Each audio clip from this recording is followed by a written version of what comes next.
The adjustable zipper foot comes in 3 pieces. This is the piece that clamps onto the shank of your machine. This piece slides behind it, and then the orange screw goes behind everything, and that tightens the foot in place. So I'm just going to slide this over.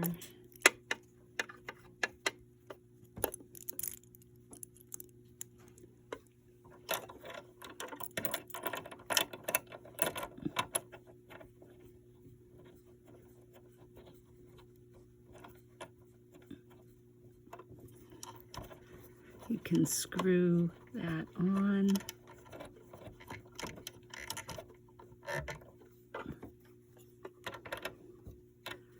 And then you can tighten the orange knob, and you're good to go.